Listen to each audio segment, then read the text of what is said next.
Starting off our list at number 10 is Mark Ruffalo. Now, true Avengers fans will know this story already, but for those who don't worry, and please don't attack me in the comment section because this has been an ongoing joke between Mark Ruffalo, who plays the Hulk, and the Russo brothers. Essentially, the joke goes that Mark Ruffalo was on the Jimmy Fallon show and he faked that he had leaked the 4th Avengers movie title. So he tweeted Jimmy to please remove it from the show, and then Jimmy said the episode was already soon to air. This drew fans to watch the show, only to see that the so-called spoiler had been bleeped out, so it was clearly a publicity stunt. The Russo brothers then tweeted at Mark saying, "You're fired." The pair tweeted back and forth until the Endgame poster was revealed, which Mark jokingly tweeted, "So I'm not fired?" But some people took this joke too seriously and are still worried he won't be in Avengers 4. But don't worry, Mark's firing is just a joke and he will for sure be in Avengers 4. Next on our list is Catherine Langford. This isn't so much as a firing as it's simply a complete cut from the movie. It was announced early on that Catherine would appear in the record-breaking film Avengers Endgame. However, when fans watched the movie, they couldn't find her anywhere. Directors Joe and Anthony Russo confirmed that Catherine filmed a scene for Endgame in which she played an older version of Tony Stark's daughter, Morgan, saying, quote, "There was an idea that we had that Tony was going to go into the metaphysical way station that Thanos goes into when he snapped his fingers, and that there was going to be a future version of his daughter. We showed it to a test audience and it was really confusing. Grown-up Morgan was supposed to tell her father she forgave him and let him die in peace. But because the adult version of Morgan didn't resonate with the audience, the scene never made it to the final cut, and Catherine was let go from the Marvel Universe." We have Gerard Sanders at number 8. Howard Stark, Tony Stark's father, has appearances and has been referenced several times in the MCU. Many people think John Slattery is the only man to play Stark, as he appeared in Iron Man 2 and onwards, even being killed off in Civil War by the Winter Soldier. But many fans forget it's actually Sanders who played Stark first. I mean, he never acted the role, but he modeled as Howard in photographs in the first Iron Man film. However, when it came to acting the character and breathing the role to life, Marvel felt Gerard didn't have what they were looking for and he was fired and replaced with John. Number 7, Lou Ferrigno. Another Hulk-related firing. You see, Lou provided the voice of the Hulk once Bruce Banner transformed. He's been voicing the Hulk since the 1970s TV show and made it into the MCU from the first Avenger all the way to Age of Ultron. But when it came to Thor Ragnarok, Mark Ruffalo, who's the actor for Bruce Banner, took over for the voice portion of the post-transformation of Hulk as well. He is Groot and he is at number 6. Although Vin Diesel is known for providing the voice of the beloved living tree, the visuals of Groot has been played by different people. In the first Guardians of the Galaxy, Kristen Godlewski was the body double that the cast would play off of to help envision Groot, to which the CGI team then worked their movie magic in post-production. When it came to Guardians of the Galaxy Volume 2, Groot is a wee tree sapling and thus didn't need an actor to play off him as he was completely made through CGI. But in Infinity War, Groot is a teenager and thus Marvel casted Perry Naturi to be the motion capture actor. In this scenario, it isn't so much Marvel firing an actor as it is the actor simply growing into a height from an adult to a teenager, and thus a recast was necessary. At the halfway point with Hugo Weaving. Hugo originally played Red Skull, who some fans argue is one of the best Marvel villains. Weaving played Red Skull in Captain America: The First Avenger. However, the actor has publicly stated how he hated the intense makeup it took to get him into the role of Red Skull and how he wouldn't play the role of the Hydra leader again. While Red Skull did make a surprise cameo in Infinity War, but he was played by Ross McQuarrie from The Walking Dead. Ross is very well known for his impersonations of Hollywood actors, and so Marvel hunted him down to recreate the role of Red Skull. He does such a good job that many fans almost didn't notice the recast, myself included. Damian Porter takes the number 4 spot. Thanos. You can't say the name without someone knowing who you're talking about. Heck, even non-Marvel fans know the name. That's how bad of an evil villain he is. Everyone knows him. Well, what everyone doesn't know is that although the MCU was planned from start to finish for the Infinity War saga, however, Thanos wasn't properly cast until Guardians of of the galaxy. Even though Thanos had already appeared briefly in the post-credits of Avengers, although it wasn't a speaking role, he did appear and it left fans shocked. Damien Porter is a stuntman and he stood in for the role of Thanos for that brief cameo. Although he's not a professional actor, so when it came to bringing the role to life, they brought in Josh, who was casted and played the role up until Endgame. Number 3. Josh Dallas as Fandral. Although he was killed off in the opening scene of Thor Ragnarok, Fandral was important to the Asgard world as one of the Warriors 3. Zach Levi was originally casted to play the role, but had to decline due to his TV show Chuck being extended for a 3rd season. So Josh Dallas was then cast and stepped into the role. But then when it came to Thor The Dark World, Josh's show, Once Upon a Time, then became very popular and got extended, so he had to pull out of Thor. Funny enough, when he did pull out, Zachary was then available, and so he got to play the role he was originally cast for in both Thor The Dark World and Thor Ragnarok. Coming close to the end with Terrence Howard at number 2. A notable recast with the role of James in Iron Man, the film that started it all. Terrence Howard played the role in the first movie and was signed on for more films. However, Howard was the highest paid actor on Iron Man, and for reasons unknown, Marvel didn't want to give him a pay bump for Iron Man 2 as they promised. Instead, they ended up firing Howard altogether, giving some of his pay to Robert Downey Jr., the star of the show, who ironically had asked for a pay raise, and thus this whole issue kind of began. Howard was eventually fired and replaced by Don Cheadle, and although Don played the role wonderfully and made it his own, it's a little bothersome that the two actors don't really resemble one another, and they both play the roles so differently. But then again, that's Hollywood. Last but not least, in at number 1 is Howard Norton. The Hulk has had a lot of firings in this list, but this is his most notable. In the 2008 film The Incredible Hulk, which kinda tanked at the box office, Edward played the beloved Bruce Banner, aka the Hulk, which even has a surprise cameo from Robert Downey Jr., who plays Iron Man. Norton was set to play the Hulk in the Avengers film, however, the actor is apparently a lot to deal with on set, demanding to have a lot of creative control over his character, which didn't sit well with Marvel. And considering the Incredible Hulk didn't do that well, Marvel chose to replace Edward Norton for a more well-known actor, in this case being Mark Ruffalo, even though they both look nothing alike. Although fans have noted that they did enjoy Edward's take on Bruce Banner, due to his creative differences with the production crew, he had to be fired. Starting off our list at number 10 is Jason Statham. It came to be a surprise for a lot of people when articles surfaced that Jason had turned down a major role in the MCU. The articles never mentioned which role it was that he turned down, but just that the reasoning was a schedule conflict. The president of Marvel, Kevin Feige, reported that they've asked for the actor in the past even before this offer, but nothing ever seemed to work out. He also said that Jason was polite about it and said, "Sorry it didn't work out, maybe next time." This was surprising to hear for a lot of people because reports later on surfaced about the actor slamming Marvel and all other superhero movies in general. When rumors started that he was going to play the villain in the upcoming 2nd season of Daredevil, he responded by saying, and I quote, "I could take my grandma and put her in a cape and then put her in a green screen and then have stunt doubles come in and do all the action. Anybody can do it." He also went on to say that he has no ambition to do modern action films like Marvel. So Jason must be a really good actor then when he was telling Kevin Feige, maybe next time. At number 9 is Emily Blunt. This successful actress would never get denied by Marvel based on her talent, but she probably won't be offered any more roles after denying her last 2. That's right, she has said no to Marvel not just once, but twice. This Devil Wears Prada actress was actually the original choice for Black Widow, but Emily turned down the part. She might be regretting that now after seeing all the movies the hero character has been in, and has now been confirmed to have her own hero film coming. She was also offered the role of Peggy Carter in the first Avenger. Fox reports say that they had her under a contract for a film of their choosing, and it was Gulliver's Travel that kept her from showing up for Iron Man 2. The schedules had conflicts and she turned down yet another role. Back in 2012, during an interview with Vulture, she was asked if she would ever consider doing a superhero movie, and she said she was open to any genre, but stated, and I quote, "Usually the female parts in the superhero film feel thankless. She's the pill girlfriend while the guys are whizzing around saving the world. So I guess she would want a hero-only part, and one that is kicking some serious butt.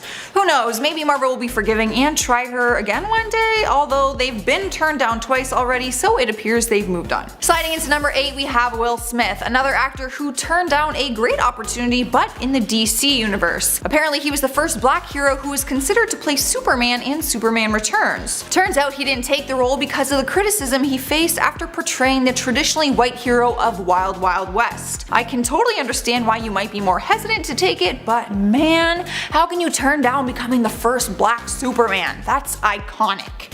This would give Will the chance to star in a Marvel movie since he didn't take on the DC role, but how could they offer him something bigger than that? If he didn't take an offer like that, what would he take? It also doesn't help his case that he recently announced that he would be leaving the Suicide Squad series and won't be returning for the sequel. Will Smith and his reps refuse to comment on the matter, but some sources have said it's due to scheduling conflicts. The actor isn't painting a very good picture for Marvel when it comes to being reliable or even interested for that matter. Taking the number 7 spot is Matt Damon. If you remember the 2003 movie Daredevil, which was titled a flop, apparently Matt dodged a bullet by turning down the role for it. Daredevil is another Marvel Comics property that ended up with Fox at some point during its development, but stems from the original Marvel Comics. Buddy actors Matt Damon and Ben Affleck were both huge fans of Daredevil. Matt even described Matt Murdock as their favorite superhero. Turns out that Matt was offered the part for Daredevil, which was a pretty tempting deal at first, but when he was approached with the project, he said he wasn't impressed with the script. Some couldn't believe he turned down a role from his favorite comics, but he said during an interview that he tried to divorce his emotion from it. It's just another actor who is denying a Marvel role and one that isn't his favorite comic. What else can Marvel offer for him if he's willing to deny that? Although, with the movie mostly being remembered as bad, it was probably a blessing in disguise. In at number 6, we have Ben Affleck, the runner-up to Matt Damon, who took the role of Daredevil after Damon denied it. In 2003, after Marvel's Daredevil movie hit the screens, nothing for Ben was ever the same. The movie is famously known to be bad and received a variety of bad reviews from critics. Fans have said that it is a movie that had the biggest impact on Ben's career and not in a positive way. The worst part? Ben agrees. In 2015, during an interview with New York Times Daily, he told the interviewer that he hates Daredevil and it would have saved him a lot of embarrassment if his buddy Matt Damon would have accepted the role first. The movie has always followed him throughout his acting career, he said. Apparently, when he was hired to play Batman in Batman vs Superman, his poor performance as Daredevil was brought up several times. He still blames the movie for hurting his acting career and isn't eager to jump back into Marvel ever again. I think it's safe to say that he had his run with them and the feeling is probably mutual. Halfway through the list at number 5, we have Kristen Stewart, also known as Bella from Twilight. She is one of many actresses who have come out and said that she'd be more than happy to take a role in the MCU. In one of her interviews, she stated that she would love to appear next to Captain America and show the world she can do more than just Bella Swan in the Twilight series. But shockingly, MCU fans weren't enthused in the slightest at the idea of her possibly joining their beloved superhero universe one day. Fans have no problem stating online that she's nowhere near ready or worthy for a gig in the MCU. It doesn't help her case that she was offered a role already in the DC movie Man of Steel as Lois Lane, but she turned it down. According to the New York Daily News, Kristen had a meeting to discuss the role of playing Superman's love interest, but apparently the meeting didn't last very long. Turns out she claimed she had no desire to jump into another franchise even though Twilight was over. So maybe she's just all talk when she said she would be more than happy to take on a role, because guess what, Kristen, the MCU is also a franchise, and one you're probably not ready for. And don't think people have forgotten about her cheating scandal with the director Rupert Sanders from one of her previous movies. People don't forget a reputation like that, especially when it involves the acting industry. Coming in at number 4, we have Mel Gibson, once a very respected and successful actor, but one that is now known for being in scandalous and illegal activities. The actor has had no problem sharing pretty harsh words and has gotten in trouble with the law on a number of occasions. Needless to say, he's not exactly the most popular casting choice right now, especially for Marvel. For starters, I don't think family-friendly Disney would ever want someone like Mel Gibson representing the MCU. And turns out he was already offered a role back in the day and turned it down. He was offered to play the role of Odin in Thor, which is Thor's dad, but he turned it down with no reason at all, simply that he didn't want to do it. And like many other words, he has no problem saying it how it is. During an interview when he was asked about being offered a role in the superhero movie, he said, and I quote, "Yeah, long time ago to play Thor's dad, but I didn't do it." He went on to say that he had no interest, and Marvel probably sees that as a blessing with Mel's awful new reputation he has built for himself since then. Alright guys, at number 3 we have Henry Cavill, also known as Superman from the DCU. Everyone knows the rule of thumb that DC actors can't be in Marvel movies and vice versa. Although the two universes are not in competition with each other, it's just a rule when it comes to casting. Which sucks for actors because they ultimately have to pick their universe and stick with it. And Henry has done just that. No hard feelings for him taking on the role of Superman, but now Marvel won't hire him. Which might be an okay thing because there has been a lot of controversy about rumors stating Henry is leaving his role as Superman. He has played the iconic character in 3 DC comic movies already and was supposed to make a cameo in the recent Shazam movie, but scheduling conflicts prevented him from making an appearance. The rumors that he was leaving the franchise have spiraled out of control on the internet, and he simply responded with an Instagram video that has him staring into the camera as he slowly brings up a Superman figurine into the frame and then moves it out again. Which you could imagine just made the fans go absolutely mental. Is he staying? Is he leaving? Which is it? Marvel doesn't have time for those kinds of games, and even if Henry wanted to, he doesn't have time for Marvel. He's still locked in with the DCU and also just signed onto another franchise called The Witcher.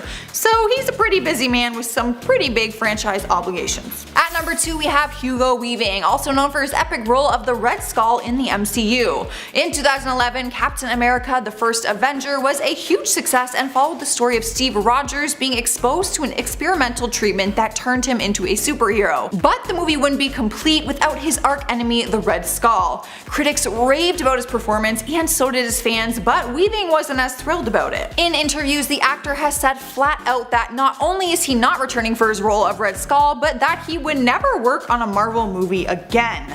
He said it in a graceful way, but he said he only wants to do movies he has a personal connection to. Well, fair enough, I guess. Taking our number 1 spot is David Hasselhoff, who once took on the role as Nick Fury in a terrible movie back in 1988. The movie has been labeled as atrocious, but Hasselhoff seems to think differently. To this day, he still raves about how he was the original Nick Fury and that he was the best one to do it. During an interview, he stated, and I quote, "I love Sam Jackson, but you know, my Nick Fury was the organic Nick Fury that was written and discussed with Stan Lee before anyone got in there and changed it. Nick Fury was written to be tongue-in-cheek and he had a cigar in his mouth. He was a tough guy. He was cool. I doubt the MCU fans would agree that Hasselhoff's version of Nick Fury would have been a better choice for the Avengers over Samuel L. Jackson's newer version. Not to mention, he probably wouldn't be welcomed back into the MCU anyways with the new reputation he has going for himself. He's been in a number of different scandals, more recently known for the drunk videos his daughter has posted on the internet, which has caused a lot of controversy. Let's just leave Nick Fury with Jackson, and Hufflepuff, Hasselhoff, whatever can be on his way. In at number 10, didn't earn it. If you didn't already know, Gwyneth was born into Hollywood royalty,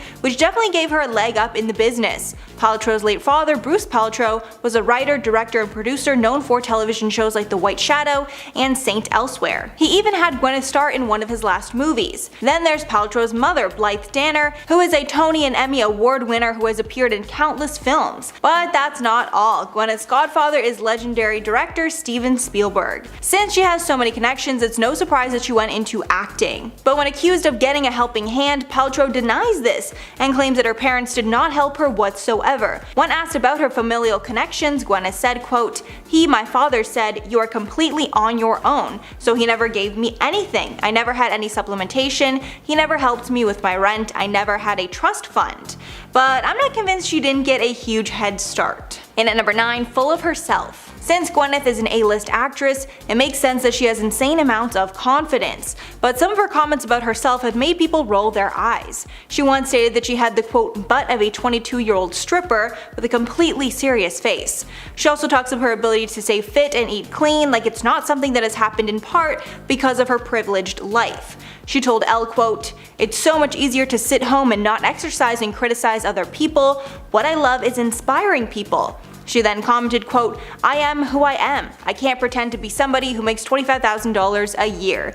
Even adding that working as an actress as a mother is, quote, much harder than having a regular job and being a parent, which is total BS. And at number 8, Goop. Gwyneth started the Goop blog as a way to connect with her fans and share tips on how to live like her. But then things got a little too wacky and Gwyneth started to promote questionable and scammy products. Some of these products are a candle that smells like a vajayjay and a jade egg that's inserted up there to balance your hormones. But not only are these products strange, some of them can actually be dangerous. And the worst part is that almost nothing that Goop promotes is backed by science, but the site makes their claims as fact. Medical professionals have even gone out of their way to disavow many of the claims that Gwyneth makes on her blog. The company was even forced to pay $145,000 to settle a false advertising lawsuit. And at number 7, Out of Touch. Even though Gwyneth is an A-list celebrity, which means she lives a life we can't even fathom, it seems that she is particularly out of touch. And there are endless quotes from her that people use to prove this fact. The hate against her is so bad that Star magazine gave her the title of the most hated celebrity.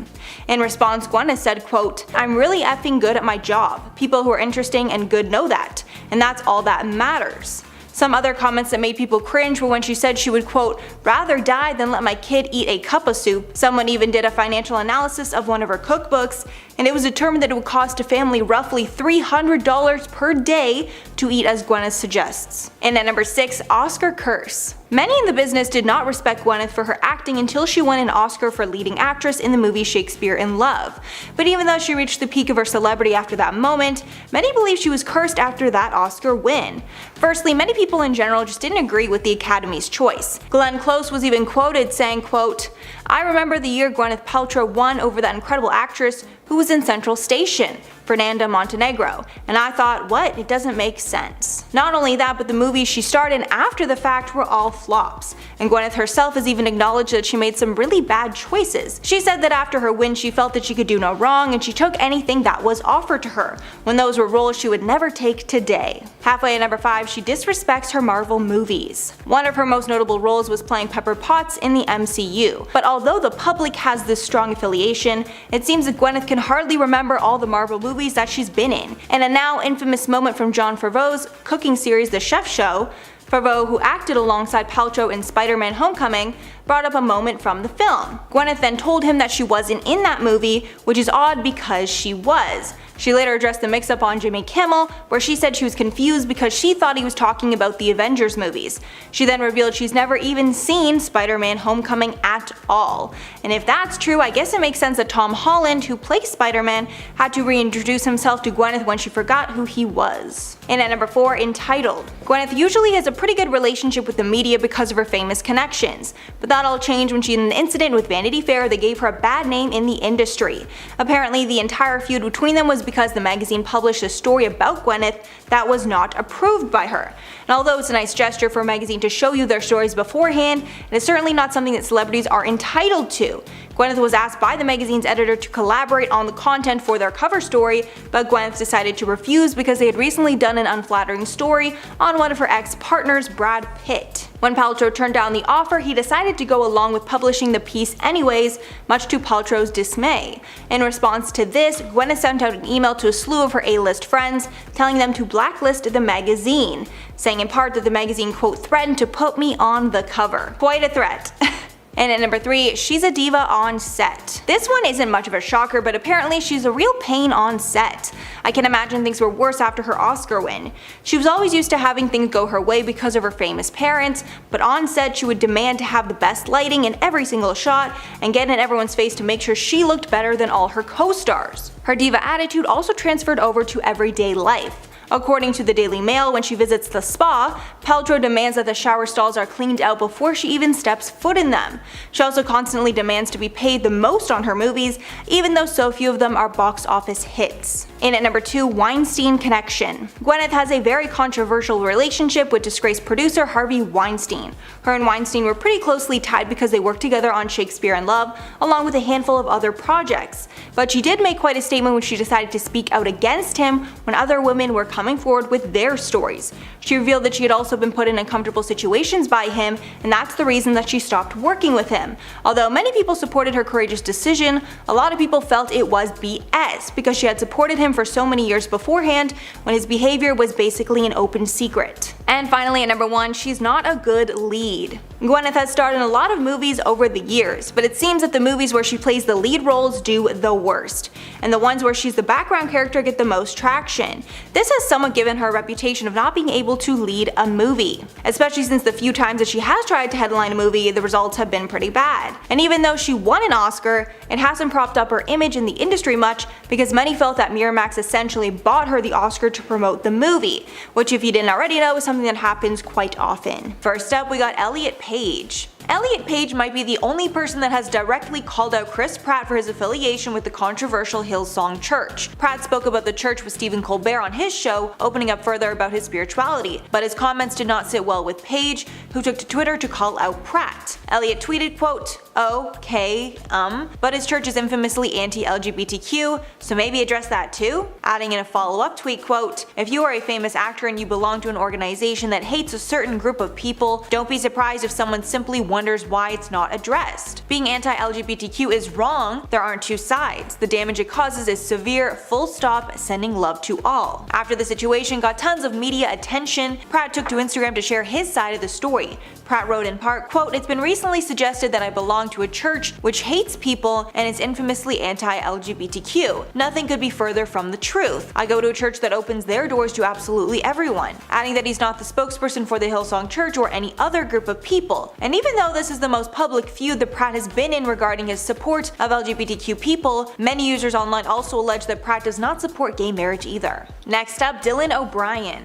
Dylan O'Brien was another star that got involved in the Chris Pratt-Elliot Page drama. After Elliot tweeted out asking Pratt to comment on the anti-LGBTQ nature of the church, Dylan supported that stance and quote tweeted Elliot's tweet, adding quote, "I second this." I don't believe Dylan commented any further on the matter, but he made sure to voice that he also had questions surrounding the inclusivity of the Hillsong Church. Next up, Anna Faris. Anna Faris and Pratt are now divorced, but they got married in 2009 and were together until they split in 2017. But since their split, Anna has described some things about their relationship that have some questioning Pratt. Speaking to guest Rachel Bilson on the May 3rd episode of her podcast, Anna Faris is Unqualified, Faris said she felt her quote hand was forced in the divorce from Pratt. When speaking about past relationships, Anna said quote, "For me, I think after every breakup at some point I realized that there were a lot of things I ignored that I really shouldn't have. In hindsight, it felt like my hand was forced. I don't think it was ever an independent decision." She also described that in her relationship with Pratt, she would never open up about the struggles that she had or the things that she was facing. She also said her lack of close girlfriends made it harder for her to open up about her struggles in her relationship. Faris added quote, "I think it stunted me in a lot of ways, one of them being that I never talked about any issues, so to the people even who I was closest to, I'm sure things were more transparent with my relationship with Ben,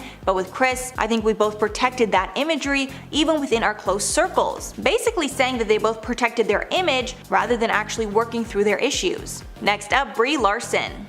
Brie did not directly call out Chris for anything, but Brie Larson was the catalyst that showed us just how sexist Hollywood can be. During the infamous scandal where the internet unanimously voted that Chris Pratt was the worst Chris, Pratt's Marvel co-stars like Mark Ruffalo and Robert Downey Jr. made a point to defend him against the hate. Both men, along with other MCU actors, jumped in to defend Pratt and share their positive stories with him. And although that support was deemed innocent at the time, it was then questioned why women like Brie Larson don't get the same treatment. After Brie Larson spoke out about diversity in the Marvel Cinematic Universe, saying that the MCU needed to be more diverse, she got intense backlash from Marvel fans, and the only MCU star that defended her at the time was Don Cheadle. Many took this to be blatant sexism.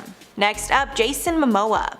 In December of 2019, Chris Pratt did a brand deal with Amazon where he shared his workouts with the world. In the photo, he's wearing workout gear next to a treadmill and holding a water bottle, clearly trying to show that he had just worked out. The response on the photo was great, and tons of Pratt's fans were swooning after the star. But fellow actor Jason Momoa had a different take on the photo and decided to share his disappointment with the water bottle choice. Momoa wrote, quote, "Bro, I love you, but what the F on the water bottle? No single-use plastic, come on." However, it seemed the public opinion actually sided with Pratt on this one, and Momoa ended up apologizing to Pratt on his Instagram. In Momoa's photo with Pratt and his kids, he wrote, quote, "Bro, you know my children and I are madly in love with you and I love everything you do. I'm sorry this was received so badly today, I didn't mean for that to happen." Next one, Chris Evans. Before Anna Faris and Chris Pratt broke up, Pratt starred in the film Passengers with Jennifer Lawrence, which created a lot of cheating buzz, because Jennifer and Chris Pratt were love interests in the film. Anna Faris had a hard time with the press saying that Jen and Chris were in love and cheating together. But apparently Jennifer Lawrence was very kind and was very apologetic even though she hadn't done anything wrong. But even though Anna had to suck it up and take it, it seems that wasn't the case for Chris Pratt when Anna was starring in a movie of her own with Chris Evans. While Anna and Chris Evans were filming romantic comedy What's Your Number, Pratt would apparently, quote, "bring up my kissing scenes with Chris Evans casually," with Faris writing in her book that he was never overt. Apparently Pratt would also casually ask, quote, "so when do you have to do that love scene with Evans?"